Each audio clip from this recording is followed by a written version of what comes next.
Magandang araw. Kumusta kayo? Ako ay si Carol. At ako naman ay si Robert. And I am Rowie, and welcome Come to our channel.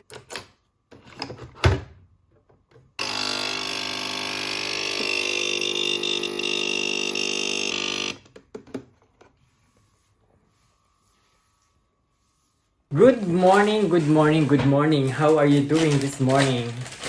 As usual, magbe-breakfast tayo ngayon. It's Saturday. So, I hope na kayo maganda ang weekend. And, ayun aso ko. Come here, please. Come here. Here.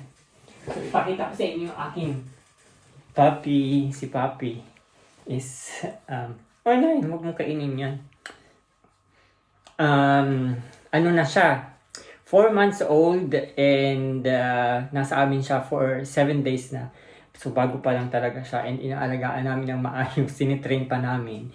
Pero ano siya, mabilis siyang matrain kasi marunong na siyang umihi and mag-toilet sa labas. Hindi na siya dito umiihi. Wag mo yang kainin sa akin yan.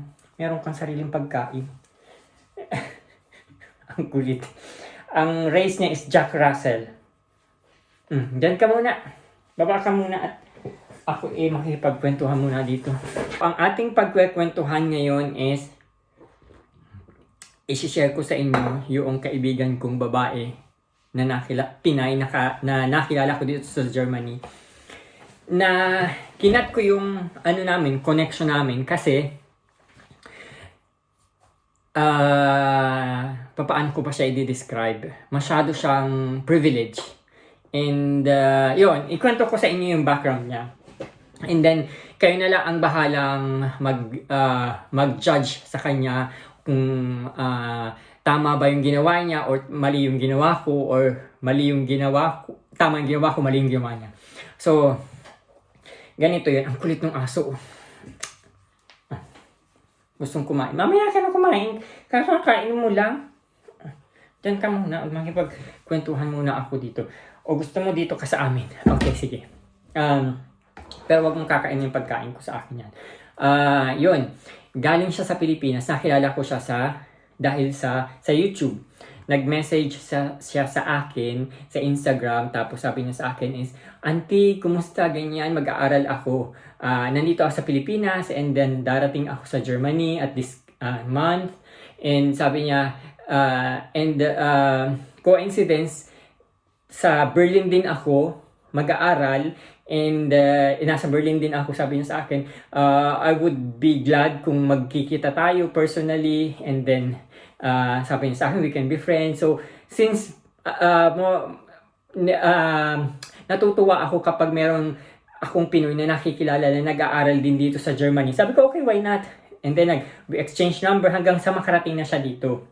Tapos nung nakarating na siya dito, nagkwentuhan kami. Sabi ko, so kumusta? Sinabi niya sa akin yung background niya. Sabi niya sa akin is, I'm a doctor by profession sa Pilipinas and gusto ko mag-aral dito ng masters. Tapos, sabi ko, ba't umalis ka ng Pilipinas and doctor ka na? Kasi, personal reasons. So, to make the story short, we became friends for a couple of weeks. And then, eto na. Yung twist is ganito. So, sabi ko, so sa Pilipinas is, iniwan mo yung profession mo. Tapos, pumunta ka dito para mag-aral. So, ano yung plan mo? Sabi ko sa kanya. Tapos sabi niya, gusto daw niyang Anerkennung dito. Ano ba ang Anerkennung? Yung maging certified doctor dito sa Germany. So sabi ko, yung school mo is private and ang mahal ng tuition, tapos ang tagal mong mag-aaral. So sabi ko, pag nagmi-meet kami, sabi ko sa kanya, ako na lang ang magbabayad. Kunyari mag-grocery kami, sasabihin ko sa kanya, ako na ang magbabayad kasi kahit gaano kadami yung pera mo na galing sa Pilipinas, mauubos yan kasi wala kang trabaho, wala kang work. And then, pag mag-grocery kami, tuwing mag-grocery kami, gano'n. Tapos nagluluto kami dito sa bahay, dito sa kitchen ko, tapos nilulutuan ko siya ng anything. Tapos, kunyari, pupunta kami ng bar, tapos ginabi na kaming umuwi. siguro minsan ginagabi kami hanggang alas 12. Sabi ko, wag ka nang umuwi, sa bahay ka na lang matulog kasi sayang pa yung pantaksi mo. Sabi ko sa kanya, kasi magta-taxi ka ang mahal, pwede ka naman sa bahay magpa-umaga. Tapos yun, natutulog siya minsan dito. So, naging friends kami. And then, nag-birthday siya. Sabi ko sa kanya, sabi niya sa akin, Auntie, saan ba dito may masarap na restaurant? Sabi ko sa kanya, wag ka nang mag-restaurant kasi kung tayong dalawa lang naman ang kakain, in-invite ako ni Jovel, sabi ko sa kanya, nung kaibigan kong Pinay, sabi niya, nagluto daw siya. Sabi ko, doon na lang tayo mag-celebrate para makatipid ka. So, sabi ko ganon. Tapos, to make the story short, ini-encourage ko siyang magtipid kasi sabi ko, kahit gaano kadami yung pera mo dito sa nadala galing sa Pilipinas, mauubos nga yan dahil wala kang trabaho, ang taas-taas ng cost of living dito sa Europe, and yun. And then, so parang binaliwala ako yun kasi parang normal lang sa akin yun kasi meron akong naiintindihan ko yung situation niya. Tapos, ganito na. Sabi ko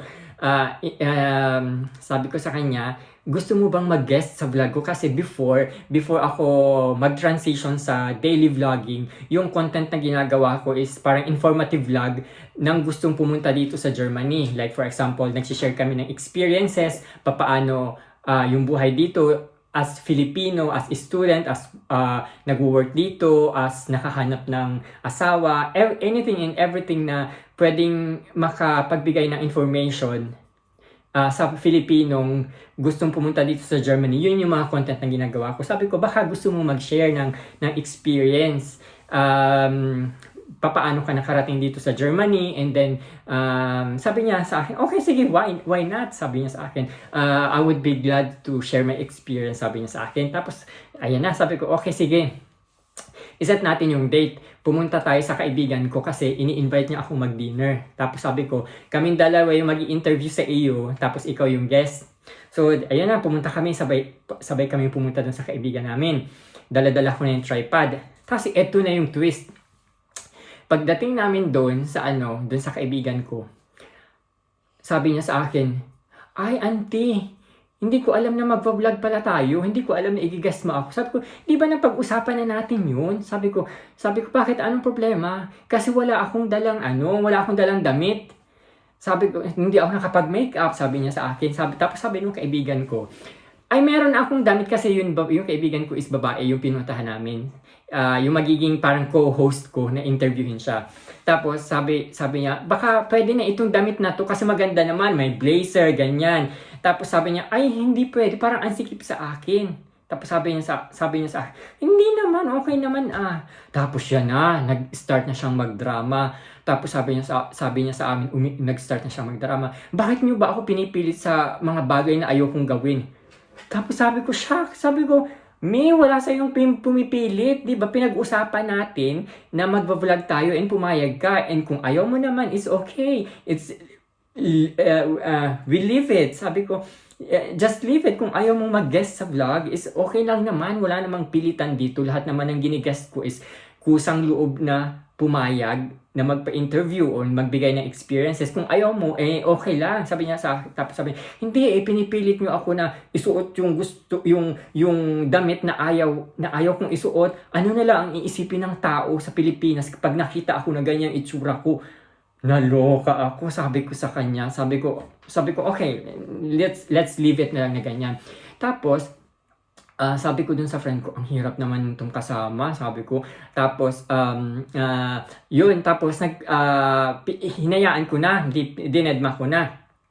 Ngayon, nag-uusap kami ng kaibigan ko, sabi ko, so kailan na tayo pupunta ng Hamburg? Kasi before kami mag-meet, nung toxic na Pinay na yun, nagplano na kaming mag-tour ng ibang city nung kaibigan ko na pinuntahan namin.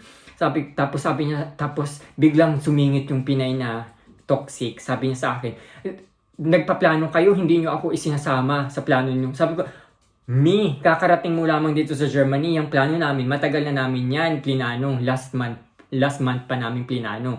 Tapos yun, nag-start na naman siya. Sabi niya sa akin, alam mo ba, humiliate mo ako, minamaliit mo ako. Sabi ko, paano minamaliit kita sa tuwing mag-grocery tayo, sabi mo sa akin na ikaw na yung magbabayad kasi wala akong pera, kasi wala akong trabaho.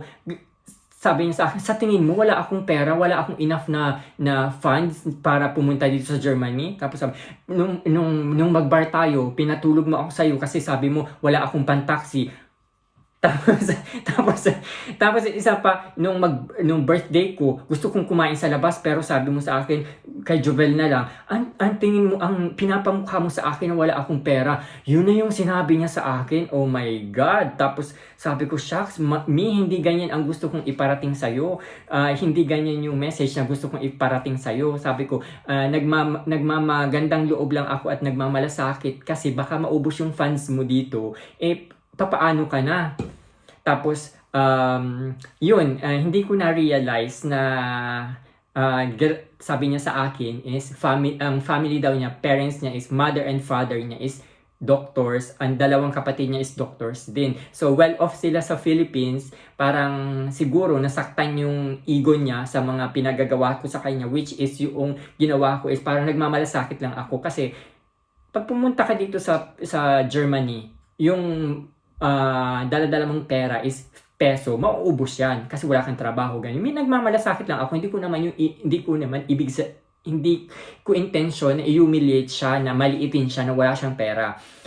So yun yung experience ko. And then after that night, nag-message siya sa akin, sabi niya sa akin, sorry kung ako may nasabing masama against you, kung maiintindihan ko kung gusto mo na akong i-cut off as your friends. And then nag-reply lang ako sa kanya. Sabi ko sa kanya, after that night, I think we are not much as a friend.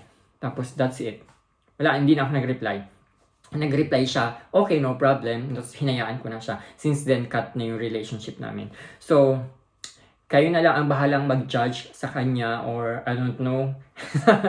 Ako nagmagandang loob lang, and hindi ko dinidepensahan yung sarili ko kasi wala naman akong kasalanan. Anyway, kayo na lang ang mag-judge.